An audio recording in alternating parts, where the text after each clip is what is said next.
शेवटचा विधी. गावाच्या टोकाला एक जुनं, मोडकळीस आलेलं घर होतं. लोक त्याला काळं घर म्हणायचे.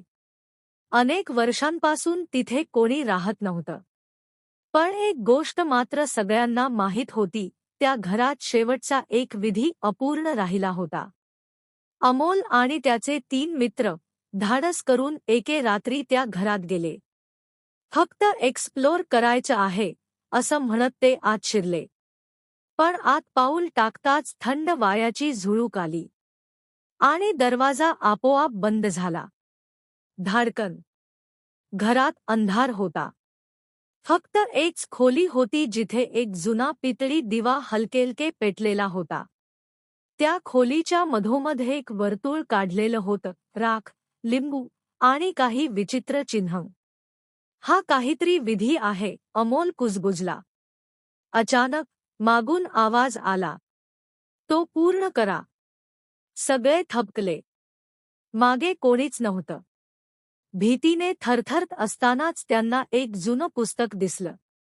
त्यात लिहिलं होतं, विधी अपूर्ण राहिला. आत्मा अडकला आहे. जो येईल त्यालाच तो पूर्ण करावा लागेल. त्यांनी निघायचा प्रयत्न केला. पण दरवाजा उघडत नव्हता. खिडक्या बंद. मोबाईलला नेटवर्क नाही. मग त्यांनी ठरवलं, विधी पूर्ण करायचा.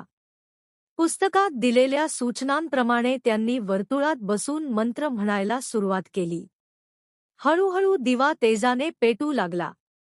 हवा थंडगार झाली. आणि कुणीतरी त्यांच्या मागे उभा आहे असं जाणवू लागलं. अचानक अमोलचा मित्र रोहन किंचाळला. त्याच्या मागे एक काळी सावली उभी होती. डोळे लाल. चेहरा विकृत. माझा विधी पूर्ण करा, तो आवाज घुमला.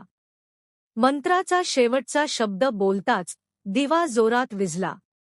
आणि काही सेकंद पूर्ण शांतता. तेव्हा दरवाजा हळूच उघडला.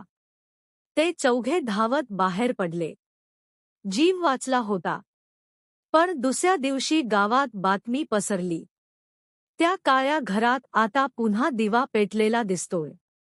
आणि आत 4 सावल्या दिसतात. पण बाहेर आले होते फक्त 3च. अजूनही त्या घरात कोणीतरी शेवटचा विधी पूर्ण होण्याची वाट पाहत आहे.